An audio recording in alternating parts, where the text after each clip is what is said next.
This video tutorial I will cover with method of year class which accept temporal field and long value.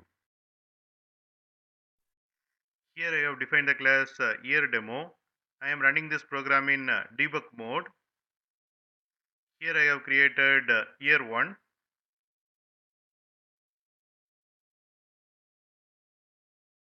Then I am calling with method of year 1 object and passing temporal field as year and long value as 2050. Based on this field set, this method will return year object.